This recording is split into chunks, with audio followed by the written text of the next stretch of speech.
Hidup itu harmonis itu loh. Di dalam perbedaan-perbedaan yang banyak sekali, kita hidup saling rukun dan saling membantu satu dengan lain, maka kita tidak pernah takut akan menghadapi kematian. Karena kematian pasti datang dan setiap hari kematian itu datang. Sel-sel kita juga berganti. Siang tadi sudah mati, sekarang menjadi gelap, besok juga akan terang kembali. Kematian bukan akhir, tapi awal dari kehidupan. Kita songsong kehidupan ini dan kita tahu perbuatan apa yang telah kita lakukan dalam kehidupan ini, kita yakin itulah yang akan kita petik dalam kehidupan akan datang.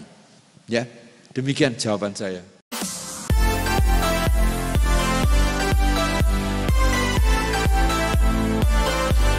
Topik hari ini tadi sudah disampaikan, yaitu bekal menjadikan diri pribadi yang unggul, tangguh, dan sukses.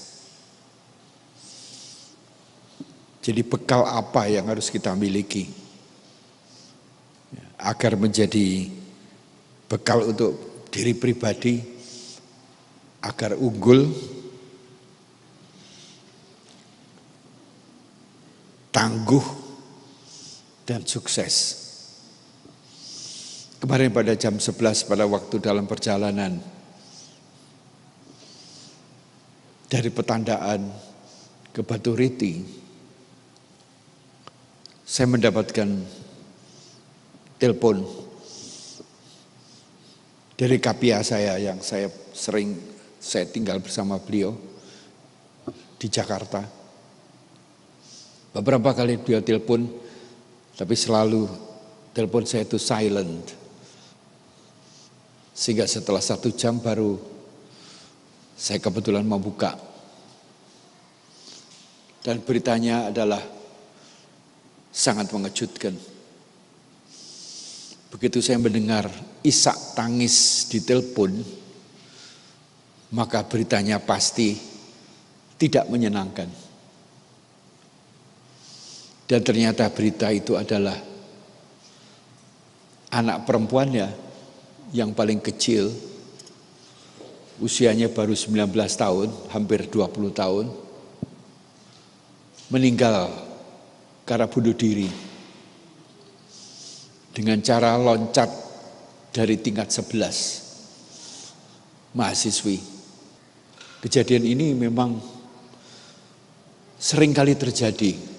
Di Malang sendiri banyak mahasiswa yang suka mengakhiri hidupnya dengan meloncat ke sungai. Dan pada waktu saya tanya, sebabnya apa dia bunuh diri itu? Bapaknya mengatakan depresi. Depresi karena beban sekolahnya yang begitu berat. Dan kedua, karena dibully teman-temannya. Hati-hati, bullying itu salah satu hal perbuatan buruk dan bisa mengakibatkan yang parah seperti ini. Oleh karena itulah maka saya mendengar tadi pagi dalam perjalanan dari Gianyar ke sini, kremasinya besok jam 11. Wah, saya mesti merubah perjalanan saya. Langsung saya buka agen perjalanan, yaitu Traveloka. Sekarang modelnya sudah cepat. Nah, sudah lihat jam berapa dimungkinkan saya pergi. Maka saya lihat ada flight pertama ke Jakarta jam 7 pagi. Sehingga jam 5 saya harus pergi. Masih dimungkinkan. Karma baiknya masih ada. Dan niat saya juga ada. Dan saya hanya semalam di Jakarta, esoknya harus berangkat ke Surabaya karena harus memberikan pelatihan di Surabaya. Sudah itu harus Rebu, harus berangkat lagi, terbang lagi ke Jakarta. Menemui Bandi Dhamma Subuh semalam. Setelah makan siang, setelah diskusi terbang lagi ke Yogyakarta mengikuti kremasi atau pembacaan awam manggala untuk almarhum Pak Po Murdaya. Ya itulah yang saya lakukan. Kesana kemari untuk berbuat kebajikan, mumpung masih sehat, mumpung masih kuat. Saudara kalian, kalau kita lihat terjadinya kematian ini, kita harus banyak belajar. Bekal apa yang harus kita miliki dalam diri kita agar tetap apa tadi itu tangguh, kuat. Untuk apa? Ya untuk hidup, sukses di dalam kehidupan ini. Kalau tidak, kita itu kan hancur. Oleh karena apa? Yang pertama adalah kita tahu adanya hukum anicca, tidak kekal, selalu berubah. Keinginan kita belum tentu terpenuhi. Keinginan-keinginan kita belum tentu bisa terwujud. Ini inti ajaran Sang Buddha, adanya anicca. Karena itulah dibutuhkan kesadaran kalau terjadi anicca, kita harus bisa melihat diri sendiri, bekal apa yang harus kita miliki, sehingga saya bisa mengayuh kapal atau perahu yang kita tumpangi ini selamat melewati badai dan ombak untuk mencapai pantai seberang. Yaitu apa? Selamat. Seperti ini kan tidak selamat. Karena apa? Dia nggak tahan. Kapalnya terbalik. Atau sengaja dibalikkan. Sudahlah, saya nggak kuat, saya lebih bagus saya mati di tengah lautan ini. Belum sampai kita itu membalas budi kepada orang tua, kita sudah mengakhiri. Beberapa pengalaman saya menghadapi orang-orang yang bunuh diri begini, kadang-kadang meninggalkan istri dan anaknya karena nggak kuat menahan duka. Duka ini macamnya banyak sekali. Seperti ini kan dukanya sekolah. Kalau saya bandingkan dengan saya, dulu saya sekolah kok nggak sampai stres ya. Apalagi depresi. Malahan kalau bisa sekolah itu, nanti aja.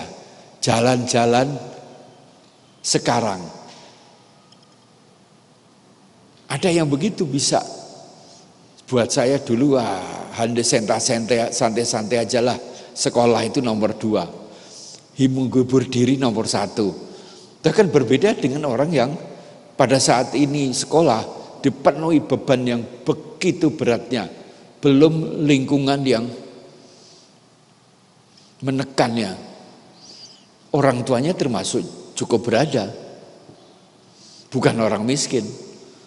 Oleh karena itulah maka dia bisa disewakan apartemen tingkat 11. Sedangkan mahasiswa yang lain berat. Ini karena apa? Menjadi anak orang kaya. Tidak tahan banting. Karena apa? Selalu hidupnya dipermudah. Lain dengan anak orang yang biasa yang hidupnya susah. Harus dia bertahan. Kalau saya tidak bertahan, saya akan mati. Karena itulah memahami anicca itu sangat penting, karena dengan ada anicca ini ada duka. Anicca selalu akan ada duka. Oleh karena ada atta, ada aku, ada pribadi. Dibully nggak kuat. Oleh karena itulah maka kita harus belajar adanya anicca, dukaan, atta itu gunanya di situ. Kalau ada anicca, hati-hati, awas. Kalau merasa aku dihina orang, aku diremehkan orang, aku direndahkan orang, bolak-balik aku disalahkan orang, Aku dihindari orang, selalu aku, maka dampaknya orang itu akan kena stres. Kalau stres itu tidak bisa diatasi, maka dia menjadi depresi. Kalau sudah depresi, ya harus ngomong, harus diajak ngomong orang yang lain. Kalau perlu pergi ke psikiater. Psikiater yang juga yang unggul dan gak dibayar, itu Anda tahu siapa? Biku. Biku itu psikolog yang gak dibayar. Meskipun saya tinggal di rumah itu, anak itu tidak pernah mau dekat dengan saya, bicara-bicara dengan saya, tidak pernah. Kalau kokohnya selalu kalau dengan saya diskusi. Dan saya bisa mengarahkan kokohnya itu yang nomor 1. Sekolah di Perancis, sampai sekarang masih di Perancis. Sekolahnya dalam bidang kuliner. Yang kedua saya arahkan bisa mengambil S2 di Belanda. Ini ayahnya itu memang agak ya termasuk orang totok lah ya. Orang kemudian yang ketiga bisa saya arahkan sekolah di Singapura. Nah yang keempat ini enggak pernah bisa berdialog dengan saya karena usianya jauh. Saya pasti seperti encek-enceknya ya. Encek-encek atau apa namanya engkong gitu. Karena itu cucu saya kalau manggil saya juga kongte, engkong bante. Ya, ada umat itu anaknya di Surabaya juga kalau ngelihat pokongte, engkong bante itu. Nah saudara sekalian, nah ini sangat penting sekali. Adanya depresi, kehidupan sekarang itu depresi itu sangat penting sekali. Stres pasti ada. Jangan pernah takut dengan stres. Karena stres itu yang merupakan stimulasi untuk kita maju. Stimulasi untuk kita berani. Untuk stimulasi kita itu selalu melangkah ke depan. Belajarlah Dharma ini sangat penting. Karena itulah maka di dalam kehidupan ini kita membutuhkan 3 hal itu. Kita harus menyadari apa yang nomor 1. Harus memiliki sadda. Punya keyakinan. Keyakinan yang 2 dalam bidang materi, yang 1 dalam bidang non materi. Bidang materi itu mempunyai keyakinan saya harus sukses. Saya ingin menjadi apa akan datang. Sekolah apa yang saya ikuti. Harus mempunyai keyakinan bahwa apa yang saya inginkan dan itulah yang akan saya perjuangkan. Karena kalau Anda tidak perjuangkan, mustahil Anda akan memetik. Karena kita percaya adanya hukum karma. Apa yang Anda ingini? Seringkali seseorang itu tidak tahu keinginan apa. Sekolah asal sekolah aja. Tidak disesuaikan dengan wataknya. Tidak disesuaikan dengan tubuhnya.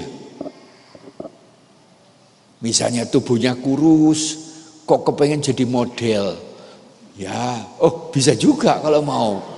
Ya, model kalau wanita itu twiji. Wah, kurus-kurus tapi menarik.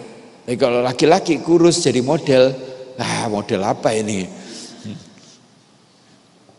Harus tahu modal apa yang harus saya miliki, baik itu materi maupun non materi, keinginan-keinginannya apa, nantinya saya ingin jadi apa. Itu yang harus dirumuskan.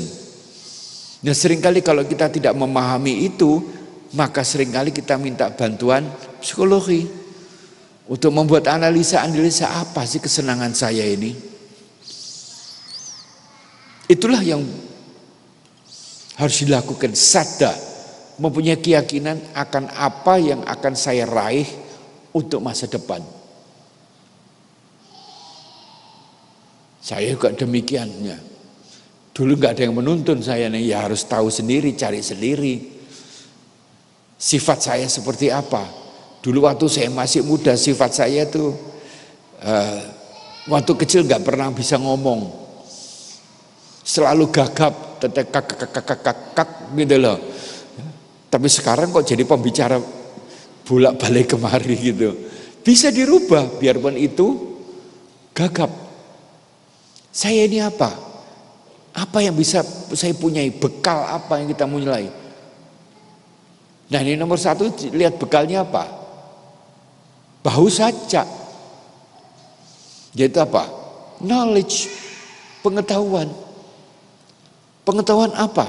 Itu yang saya gali dari 3 anak-anaknya umat saya itu. Ya umat saya itu umat Mahayana, bukan Theravada. Ya, tapi saya selalu diterima ya, dengan senang hati di rumahnya beberapa biku Theravada juga. Beliau orang Mahayana, aktivis wihara Mahayana.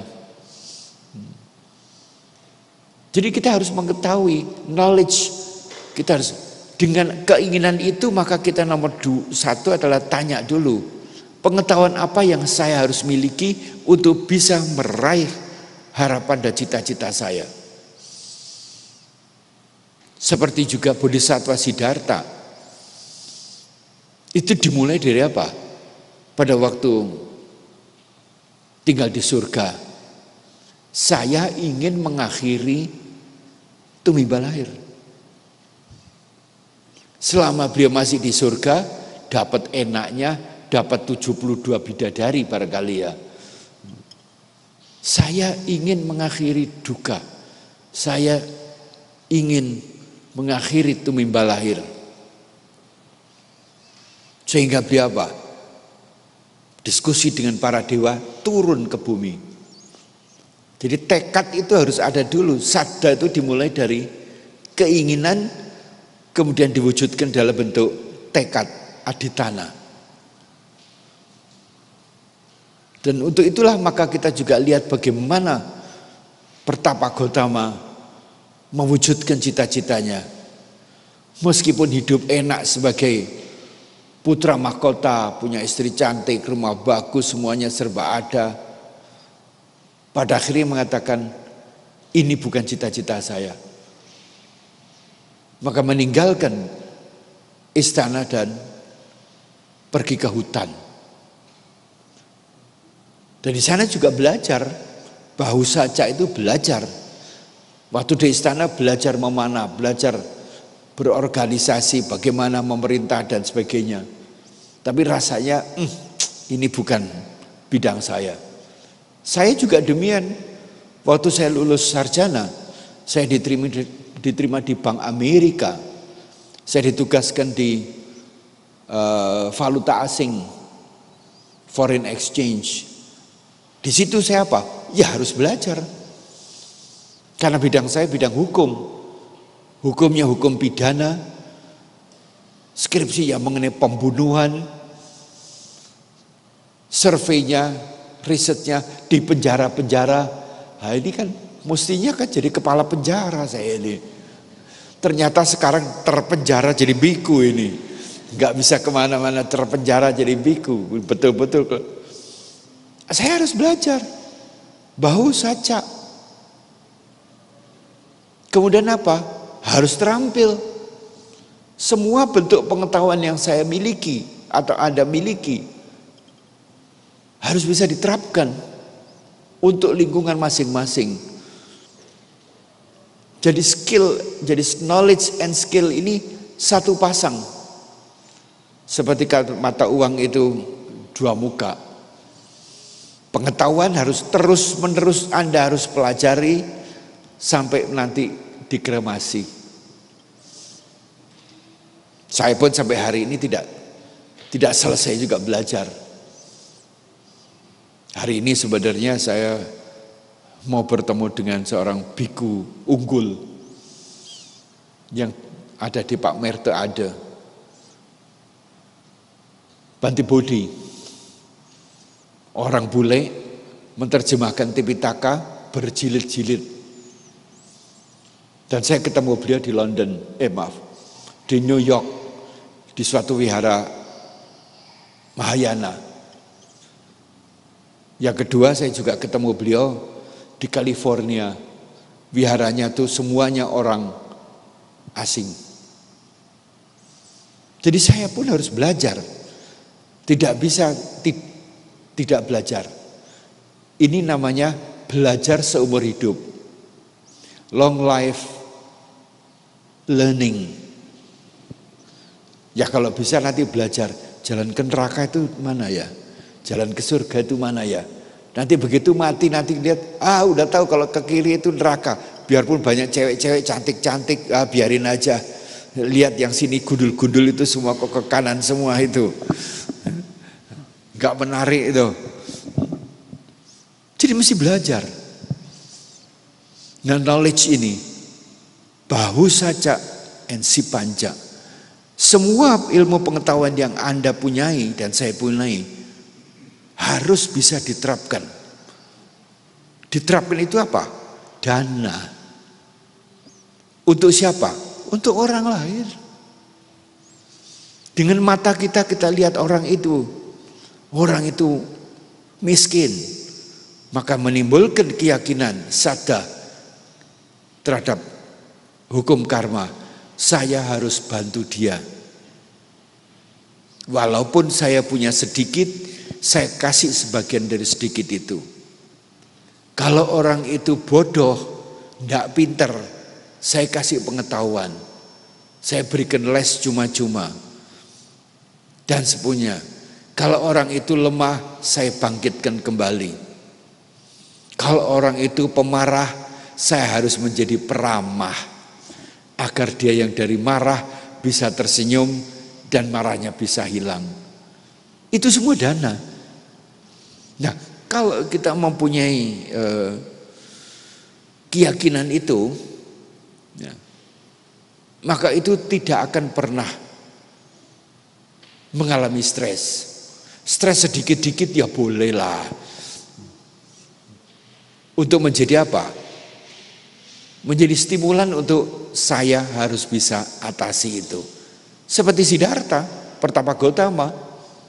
Setelah belajar dari 5 pertapa dan banyak sekali para biku, akhirnya mengatakan saya akan duduk di sini, tidak akan beranjak, walaupun daging saya kering, tinggal tulang belulang, saya tidak akan beranjak sebelum tercapainya cita-cita saya. Jadi gunanya beragama itu di situ. Kita pelajari, kita renungkan, kemudian kita jadikan pegangan. Ini yang dikatakan sebagai saddha. Saya juga begitu dulu, terlalu banyak main-main, ya suka berorganisasi agama Buddha, keliling-keliling kemana-mana. Begitu mulai terancam karena adanya peristiwa nasional yang mengerikan G30S, maka saya mengambil langkah. Saya harus bisa menyelesaikan sekolah ini dalam tempo 3 bulan. Orang lain berdemonstrasi rame-rame, saya bergerak, saya belajar. Ini waktunya sudah habis, tidak bisa lagi main-main lagi. Akhirnya bisa juga lulus.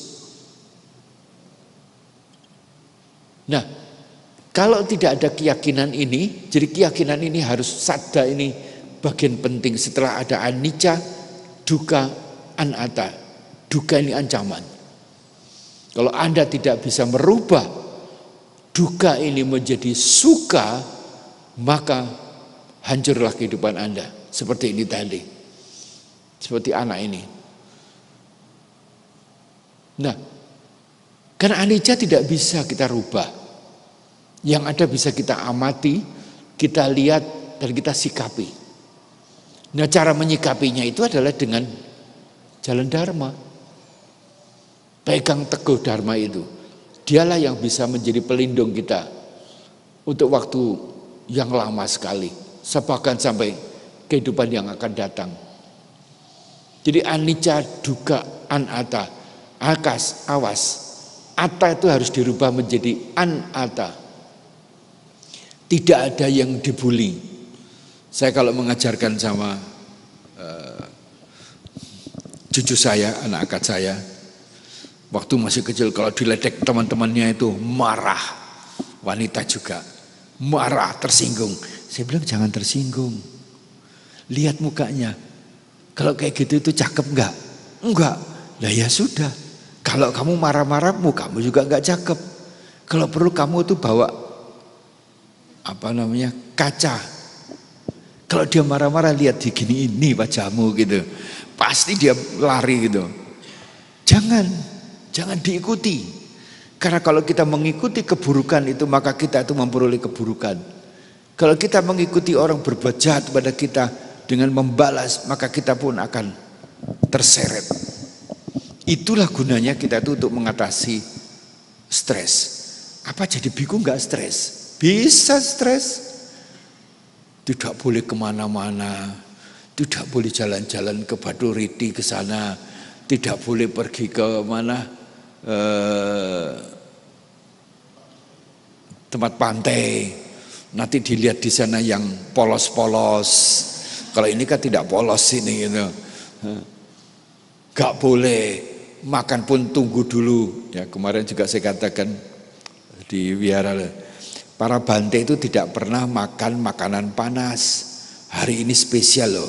Makanan ini panas, masih panas. Loh, kenapa bante? Ya dana yang diberikan kan sudah adem semua. Sudah adem semua, ada sop sudah adem, soto adem, semua adem, jadi nggak ada yang panas. Ini jadinya spesial, istimewa saya bilang. Ya jadi biku itu bisa stres. Kenapa banyak biku yang lepas jubah? Karena seringkali stres, bosannya setengah mati.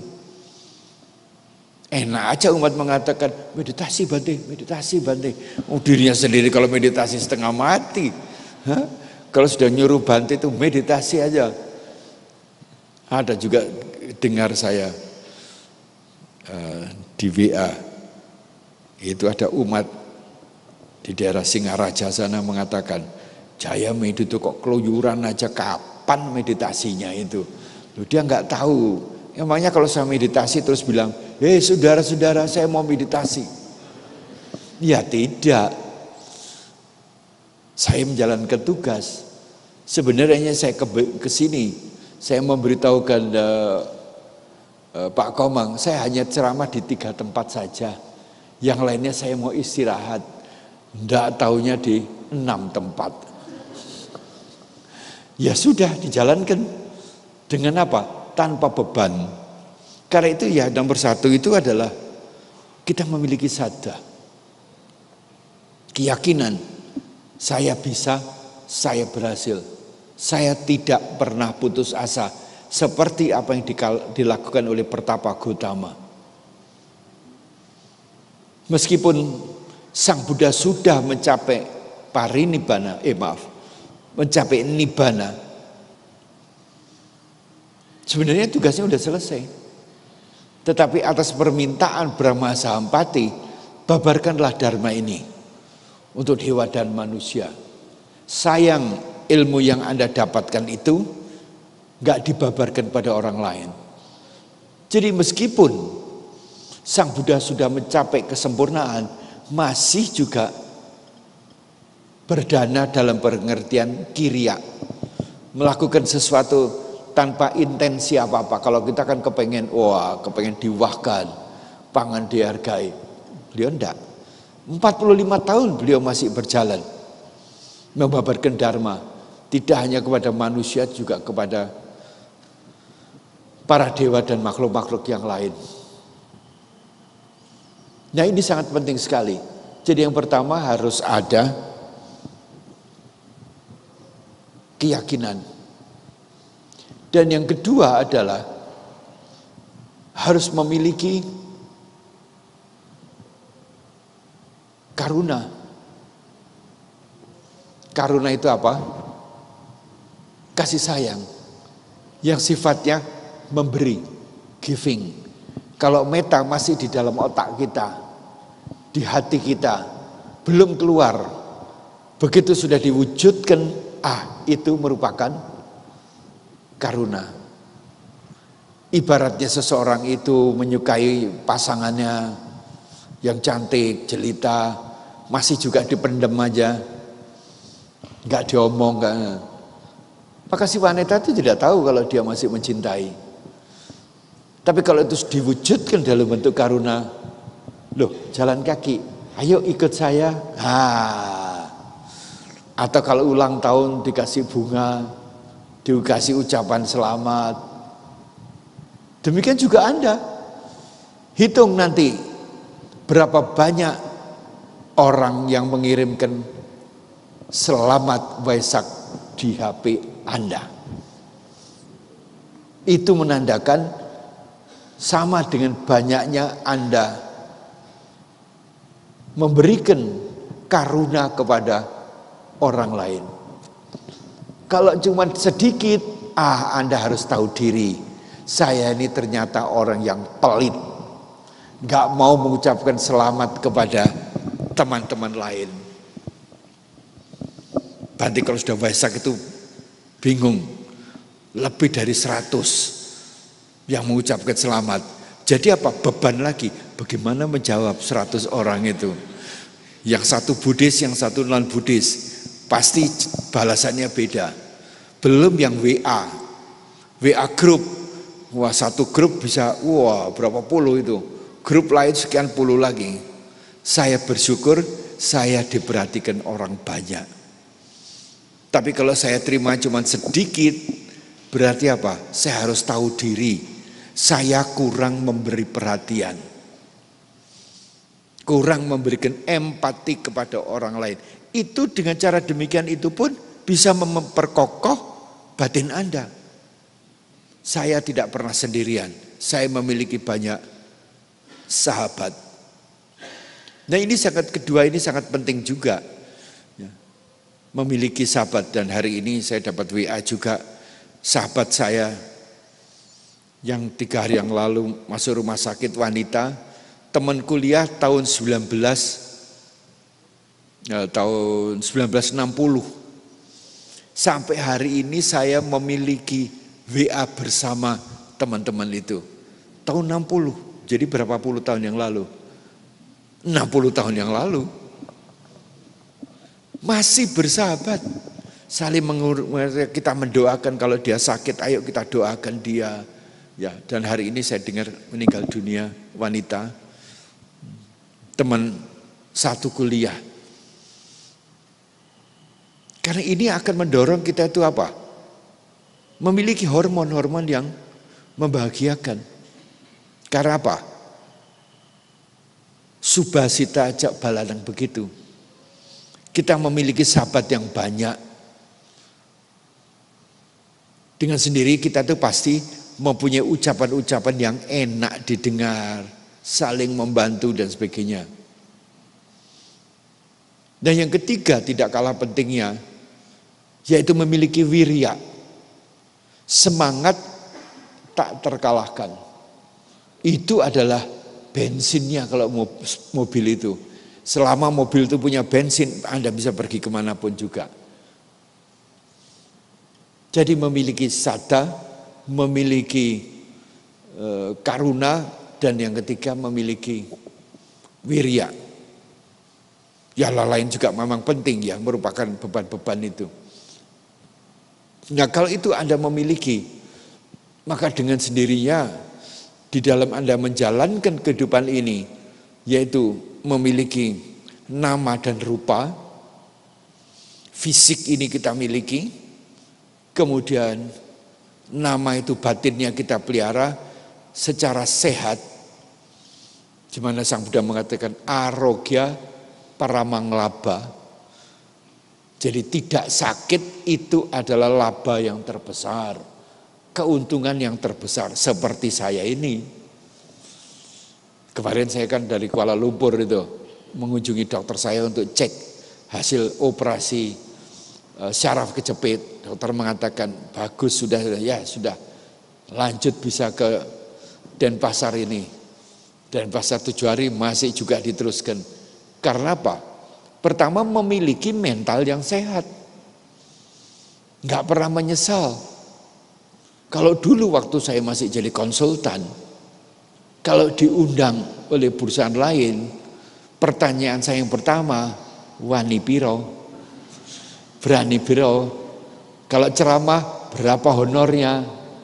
Lah kalau sekarang honornya tuh gede. Ya. Kalau dulu pergi kemana-mana belanjanya ke Singapura itu, ya kayak kemarin saya sebelum operasi saya di Singapura dulu, umat berdana apa coba? Minyak angin.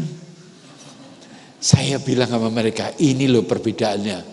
Waktu saya masih menjabat dulu kalau ke Singapura, belinya selalu minyak wangi, yang Givenchy, yang ke apa dan sebagainya yang gitu bagus. Sekarang sudah tua begini, bukannya dikasih minyak wangi, dikasih minyak angin, banyak yang saya tinggal akhirnya. Nah, itu bedanya. Tapi bagaimana dikasih minyak wangi angin pun happy, karena si pemberi merasa ini orang sudah tua, pasti yang digosok itu minyak angin. Kalau dulu waktu masih muda sukanya pergi ke disko, ya ejreng.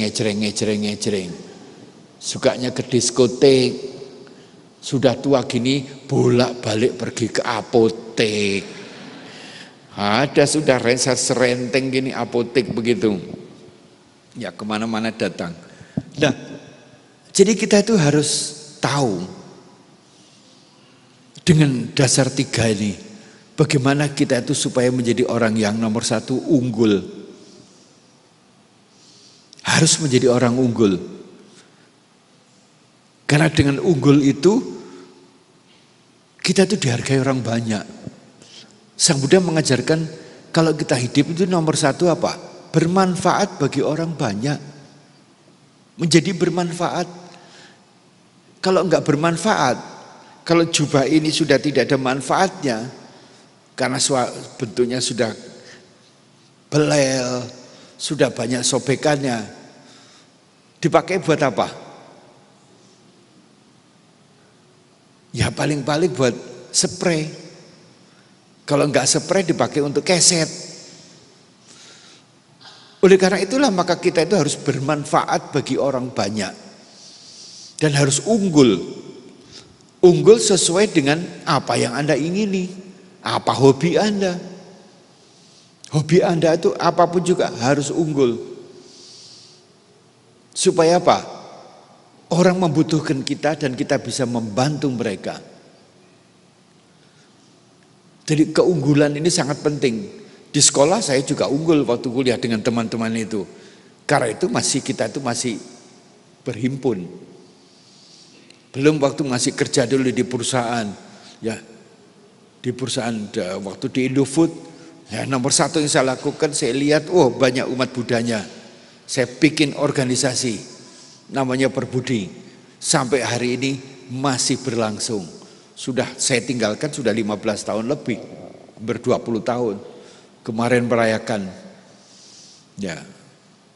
Jadi kita itu kalau itu bermanfaat, berlangsung, maka kita itu menjadi monumen bagi orang, membanggakan orang banyak. Membanggakan keluarga terutama, keluarganya sendiri, anggota, membanggakan keluarga lebih besar lagi, membanggakan semua umat.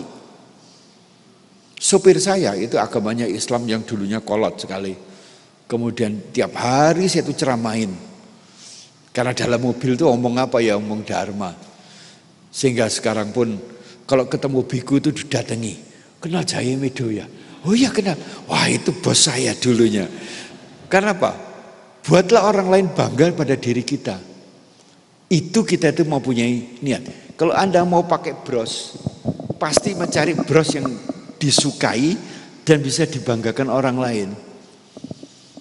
Juga gitu sahabat juga begitu. Ini sahabat saya loh. Itu rumahnya itu sahabat saya loh Bante. Dulunya begitu.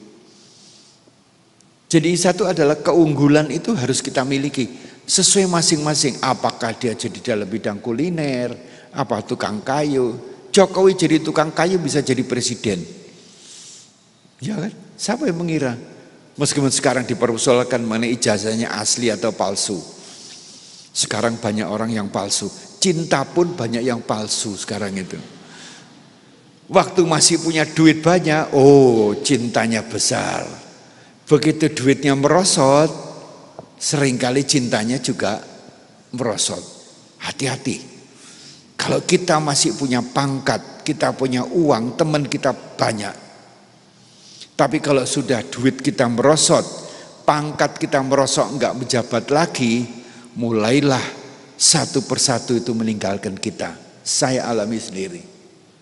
Karena itu kita harus tahu hukum anicca seperti itu, maka kita bisa mengatur diri kita sendiri seperti apa. Walaupun saya begini saja, pakai jubah sudah seminggu enggak dicuci, enggak jadi masalah, orang masih menghargai. Meskipun enggak punya uang, masih juga diundang orang. Bagaimana kita itu menjadi orang yang dihargai orang, karena itu memang kita itu memang berharga bagi banyak orang. Dan ini disebabkan karena apa? Yang kedua tadi adalah unggul apa? Tangguh. Tangguh itu karena ada anicca kita nggak pernah peduli. Begitu ada anicca berubah turun, nggak baik, tidak enak, kesempatan ini saya untuk bagaimana bisa atasi ini. Jangan menyerah karena ada begitu kita nangis. Ibaratnya orang belajar naik sepeda kita dulu. Kalau kita jatuh belajar sepeda itu, kemudian hanya nangis duduk ngemprok, bisa nggak kita itu naik sepeda lagi? Tidak bisa.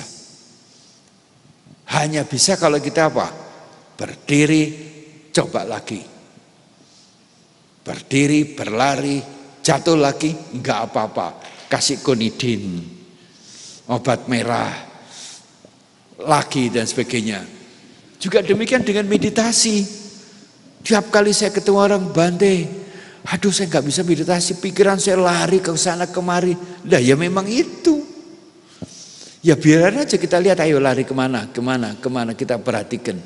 Saya memperhatikan pikiran saya, maka tahu siapa saya itu. Gak akan diam. Bertambah Anda khawatir, takut dan sebagainya, maka Anda gak akan dapat kemajuan. Ketangguhan ini penting sekali untuk bisa kita memperoleh yang ketiga tadi apa? Sukses. Sukses itu apa? Tercapainya apa yang dicita-citakan, apa yang diingini. Nah di sini letaknya.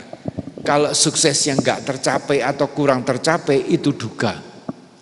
Karena itu di dalam mengeset target jangan tinggi-tinggi, harus realistis, madya saja. Tercapai senang, kita gembira. Gak tercapai besok kita cari lagi. Kalau memang belum tercapai enggak apa-apa, besok kita mulai lagi. Revenge, balas dendam, harus maju lagi, maju lagi. Kita bisa sampai ke sana kalau kita mau maju satu langkah. Gak bisa maju, gak apa-apa, cari tongkat. Jangan menyerah. Ya, saya habis dioperasi, pulang ke wihara di Malang, nomor 1 pakai walker. Satu-satu begini. Semua orang ngada, "Lo Bante begitu?" Iya, ini saya lagi latihan, gak usah malu. Sudah itu kena, sambil pakai kursi roda. Kemudian kursi rodanya enggak ada, pakai tongkat. Jalannya juga satu persatu seperti anak kecil lagi. Tetah begitu. Nah sekarang sudah bisa banyak jalan, ada kemajuan. Pantang menyerah, tangguh, tabah. Karena hidup itu memang juga harus memerlukan itu. Nah sukses itu kalau tercapai. Nah sekali lagi bahwa sukses itu akan dicapai kalau Anda memiliki sukho, rasa bahagia. Jangan sampai mengatakan, aduh Bante saya akan bahagia kalau punya pacar yang cantik sekali. Ya saya bilang punya pacar cantik itu ada biayanya loh. Kalau enggak punya biaya, biayaan. Tapi kalau Anda mengatakan, ya pacar saya walaupun tidak cantik bahagia, tidak cantik Banda, walaupun saya juga bahagia, senang sekali. Karena saling mengerti, saling mendukung, saling ini. Jadi kalau kita mengatakan pakai walaupun, itu bahagia ada di situ. Tapi saya akan bahagia kalau itu kebahagiaan itu enggak dapat. Sukses juga enggak dapat. Kenapa? Selalu enggak puas. Aduh dapat segini, aduh dapat segini. Selalu aduh, mengeluh melulu. Tidak akan bahagia. Karena itulah yang namanya suko. Itu adalah bahagia ya, yang kita rasakan di dalam. Bahagia di dalam arti saya bisa memperoleh apa yang saya harapkan. Meskipun kembali tidak 100%. Yang kedua adalah saya bahagia oleh karena saya bisa menikmati apa yang saya peroleh. Belum tentu orang kaya itu bisa menikmati. Kalau kaya raya tapi masuk rumah sakit mau apa? Habis di sana. Waktu masih hidup tidak mau berdana. Tapi kalau sudah masuk rumah sakit, berdana kepada rumah sakit mau. Ratusan juta miliar pun mau dia. Kalau perlu sampai ke Amerika kemana-mana, ujungnya MATI. Tapi waktu hidup dia tidak mau berdana. Tetapi kalau mau berdana dengan ikhlas, dengan rela, dengan tidak tanpa pamrih, tidak mengharapkan, itu akan memperkokoh diri kita sehat dan usianya panjang. Percayalah, karena usia saya udah panjang. Tapi nggak tahu diperpanjang lagi apa enggak nanti ini. Ya. Karena itu kakak saya selalu tidak senang kalau lihat saya itu sehat. Karena apa? Tuh kalau sudah sehat mulai keluyuran. Coba kalau sudah tidak sehat, badannya hasil labnya jelek dan sebagainya, pasti mulailah tinggal di wihara, duduk, meditasi, yang tenang-tenang aja. Ya. Itu kakak saya begitu. Tapi dampaknya kakak saya tidak pernah sehat. Tidak pernah kemana-mana, nggak tahu saya sampai kemanapun juga. Saya ke Australia juga pakai tongkat pun saya siap. Ke Amerika pun pakai tongkat, ayo. Meskipun badannya sakit, tidak apa-apa. Sakitnya bisa ikut saya kemana-mana kok. Ya, selalu kita harus apa? Memperkokoh dengan suku itu tadi. Nah kalau itu, maka sukses itu adalah hak kita. Jadi kita bahagia karena memperoleh apa yang kita harapkan meskipun tidak 100% sesuai targetnya. Kedua, saya bisa menikmati. Tidak semua orang bisa menikmati. Yang ketiga adalah saya bahagia karena bisa berbagi dengan orang lain. Berbagi dengan orang lain. Dan yang keempat, saya bahagia karena tidak pernah menyesali apa yang telah saya perbuat. Tidak menyesali karena sudah bisa berbagi tadi. Jadi berbagi itu bagian daripada munculnya hormon-hormon kesehatan itu. Karena itulah maka dana itu nomor 1 diajarkan Sang Buddha. Nomor 2 adalah sila. Nah, nomor 3 ini adalah relaxation, samadhi. Untuk mengontrol pikiran-pikiran kita dan emosi-emosi kita. Jangan suka emosional. Jangan emosinya tinggi. Lihat aja di televisi. Terjadinya perselingkuhan. Orang pandai, meskipun bau sacak dan sipa, kalau moralnya tidak baik, ya kita lihat di TV itu terlibat seluruh bangsa Indonesia itu tahu perselingkuhannya dan sebagainya. Ya, oleh karena apa? Yaitu Winayoja Susikito. Winaya tidak dipegang. Sehingga apa? Seluruh Indonesia tahu korupsinya apa, tahu selingkuhannya apa, tahu itu anaknya selingkuh apa tidak, dan sebagainya begitu. Karena itulah maka winaya susi kita itu juga penting memegang winaya. Dan yang terakhir adalah supasita. Balanang. Ucapan yang ramah tamah, ucapan yang enak didengar, ucapan yang mengandung kebenaran. Sehingga apa? Kita bisa dipercaya orang. Itu pun juga saya alami sendiri. Sudah jadi biku begini, masih ditelepon. Pak, ini ada proyek ini. Wah, proyek ini. Sudah proyek berarti duit ini. Udah mikir lagi, mau terus jadi biku apa enggak ini ya gitu. Akhirnya orang itu saya datangi, begitu saya datang baru kaget, loh jadi biksu katanya. Wah ya enggak jadi katanya. Ya kalau enggak jadi enggak apa-apa.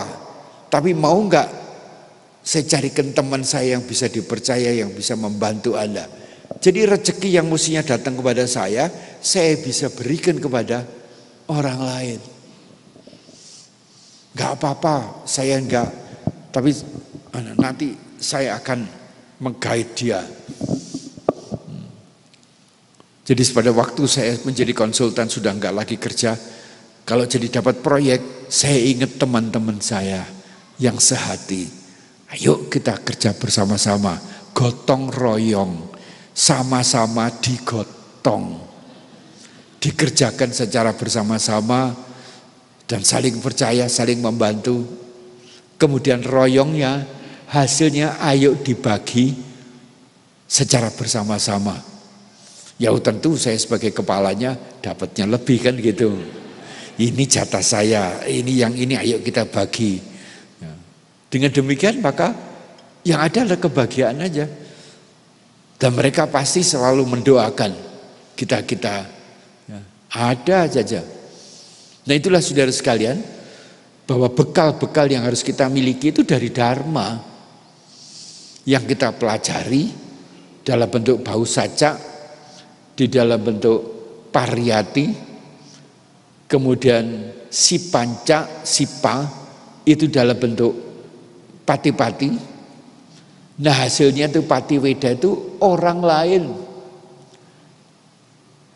yang bisa menikmati, membenarkan, membaiki, dan selalu bahagia, happy, maka rezekinya datang. Jangan menggantungkan wani piro dulu. Belum tentu orang itu happy. Tapi kalau ya bagaimana baiknya, kesepakatannya baik mana, maka itu kita itu akan memperoleh kebahagiaan yang sangat besar. Itulah bekal Dharma yang akan melindungi kita, yang bisa memberikan jalan keluar untuk kita hidup bahagia dan sukses. Bukan sukses dulu baru bahagia. Tetapi bahagia itu akan mendatangkan sukses. Seringkali orang berkata, waduh, saya kalau sukses memperoleh mobil, sukses ini, sukses itu, dalam bidang uang, harta, pangkat, ketenaran, itu semua pada akhirnya juga berubah dan tidak membawa kebahagiaan. Tetapi kalau Anda menggunakan kekuatan bahagia sebagai bekal, sebagai sumber, bekalnya itu juga bahagia itu kepuasan. Kecil pun puas, menengah puas, besar apalagi. Saya kenal dengan Pak Budi Setiawan itu, dulu Kapolda Bali. Mana Pak Budi? Waktu jadi Kapolda enak enggak? Enaknya cuma sedikit. Oh, yang banyak apa? Enak. Enak katanya. Kalau enaknya cuma sedikit, tapi enaknya yang gede itu loh. Ya demikian juga kita juga gitu. Ya kita happy aja lah. Meskipun sibuknya seperti apa, selama masih orang itu membutuhkan kita dan kita mampu, do it. Do it itu duit. Duit itu lakukanlah. Nanti itu duitnya datang aja sendiri. Ya buat saya Bante juga duitnya datang sendiri. Ya seperti tiap bulan itu wihara juga akan dapat makanan banyak, dapat dana yang banyak, mendirikan ini bisa. Ya meskipun bukan untuk pribadi. Itulah makna dari bekal itu, judulnya tadi apa? Bekal itu tadi apa, Romo? Judulnya bekal. Iya, sudah hilang saya tuh. Ya orang tua ya begini, pikirannya sudah sering kali hilang. Bekal untuk pribadi. Bekal menjadikan diri pribadi yang unggul, tangguh dan sukses. Bekal menjadikan diri pribadi itu menjadi unggul, tangguh, sukses. Dan ya yang saya umpetin itu bahagia itu.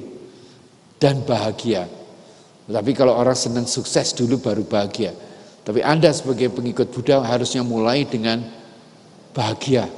Suku barulah yang namanya sukses itu. Meskipun tidak menjabat lagi, gak apa-apa, masih dihargai orang. Banyak orang-orang terkenal. Jangan sudah tidak menjabat, cari-cari cara supaya dihormati orang. Itu enggak laku itu. Ya, baik. Semoga dengan kekuatan keyakinan kita kepada Sang Tiratana, kita dapat menyongsong Hari Raya Waisak yang depan ini dengan penuh kebahagiaan bagi semuanya. Sabi sata bawantu sukitata. Semoga semuanya berbahagia. Sadu, sadu, sadu. Anumodana atas Dhamma Desana yang disampaikan oleh Yang Mulia Jaya Medotera. Semoga dengan apa yang telah disampaikan dapat bermanfaat bagi kemajuan batin kita semua. Selanjutnya disediakan waktu untuk tanya jawab. Anumodana Bante atas Dhamma Desananya. Perkenalkan saya Stevin, saya mau tanya terkait berdana Bante. Nah, saya kan pernah dengar Dhamma Desana juga dari Bante lain kalau berdana itu baiknya disertai dengan keyakinan juga. Keyakinan akan hukum karma, yaitu dana ini akan menghasilkan buah. Nah, cuman ketika dipikir kayaknya kalau saya merasa kalau dengan keyakinan seperti itu jadi kesannya kayak pamrih. Sedangkan kalau misalnya kita bilang kita berdana tapi nggak mengharapkan buah juga, itu kan kayak agak munafik dan tanpa kebijaksanaan. Mohon mungkin arahannya Bante, bagaimana menanggapi hal ini Bante. Terima kasih banyak Bante. Ya, satu persatu aja supaya nggak hilang ya. Berdana memang harus dengan keyakinan. Nah, keyakinan ini apa? Kalau keyakinan, wah ini saya dengan berdana ini akan dapat untung. Ya, karena ada ini akan kecewa. Karena orang memberi dengan harapan itu seringkali kecewa. Karena yang pertama belum tentu orang yang menerima barang itu berterima kasih.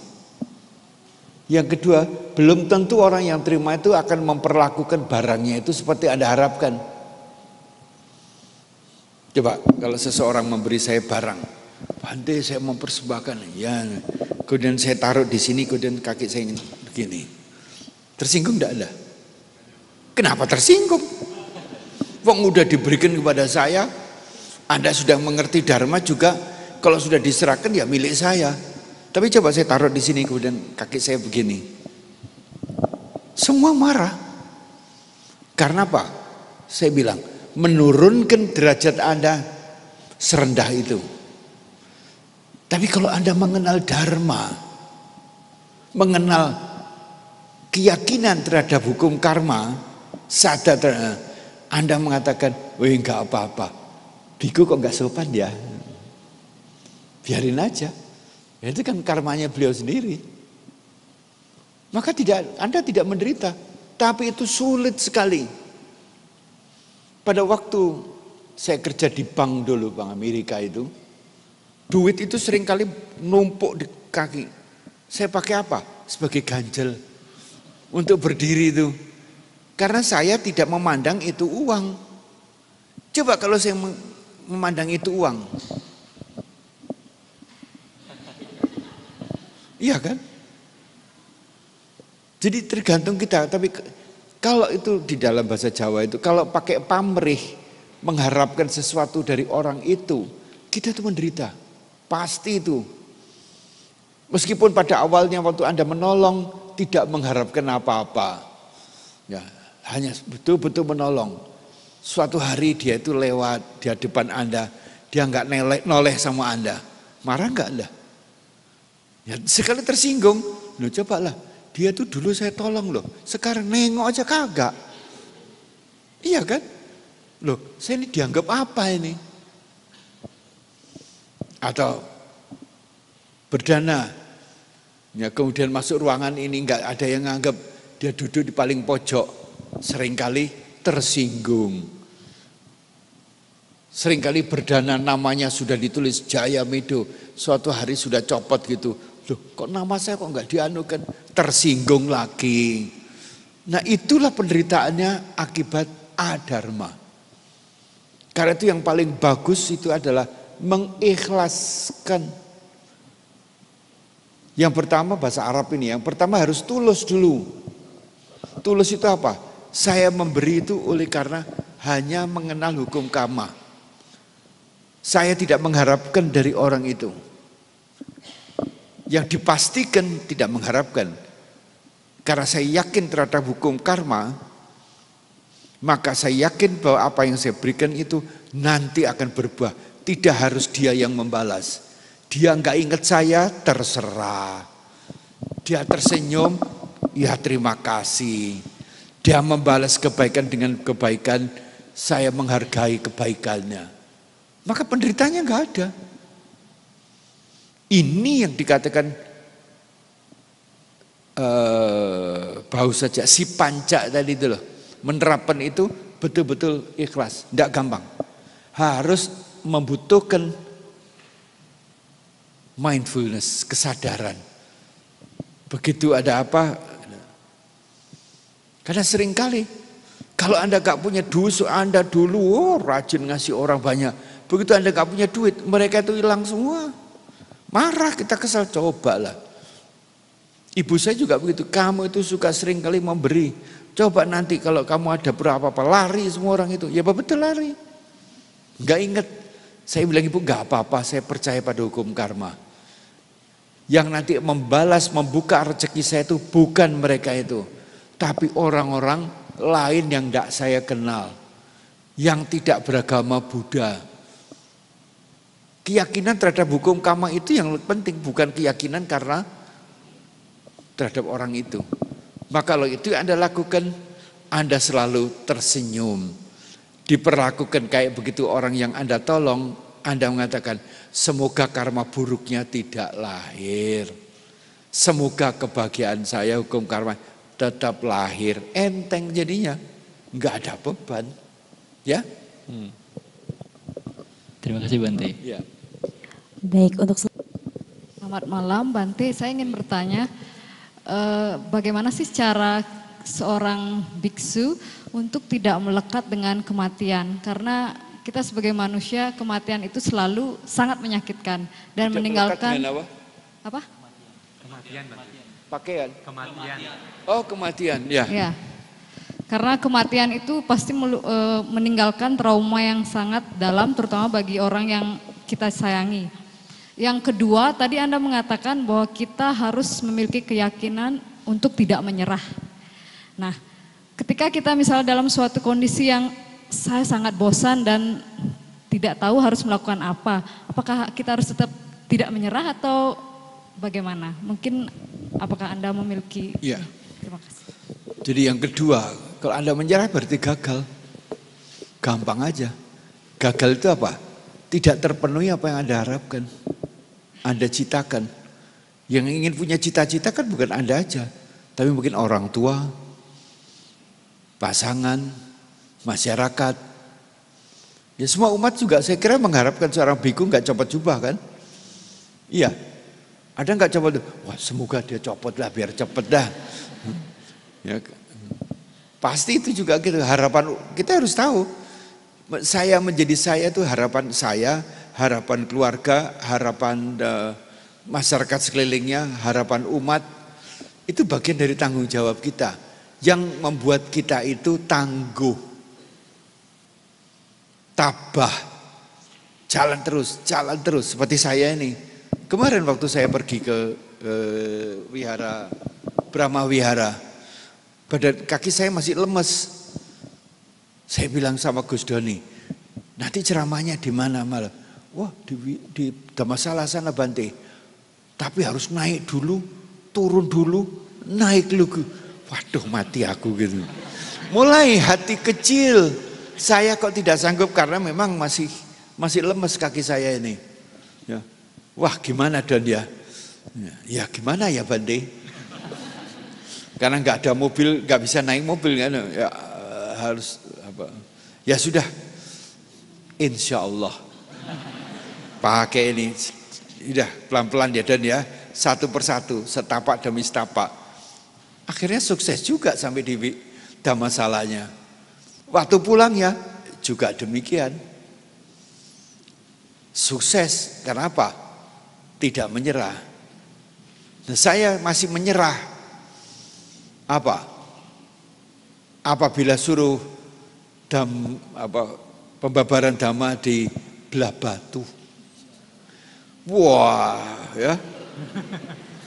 Kalau ke bawah juga gampang, nanti naiknya sementara enggak dulu lah. Menyerah kan? Jadi apa? Saya enggak mau ke sana. Biarpun diundang, sorry ye. Jadi kalau Doni terpaksa sudah ada di wihara situ, wiharanya Bante Giri, ya sudah pelan-pelan dan dia satu setapak demi setapak, sukses. Jadi kalau kita menyerah, ya gagal. Dan mulai lagi, harus nol lagi. Ya, harus nol lagi. Seperti seorang biku yang gagal karena lepas jubah, nantinya mau masuk lagi, nol lagi dia. Persis seperti argonya taksi. Begitu berhenti, nol lagi gitu. Terus pertanyaan yang pertama tadi apa? Kematian. Tidak ada orang yang tidak takut akan kematian. Tidak ada. Atau sulit. Ada satu orang yang tidak takut sama kematian. Yang Anda kenal dan sedang diperingati saat ini. Siapa itu? Yesus Kristus. Kemarin ya, Paskah itu hari Minggu ya kedatang ini ya, Paskah itu.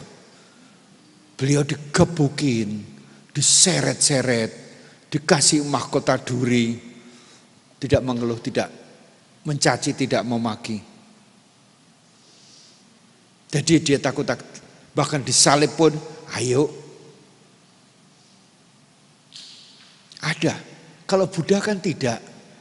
Mendapatkan kehormatan waktu lahir, wah para dewa pun menyambut dan memandikan dengan air bunga.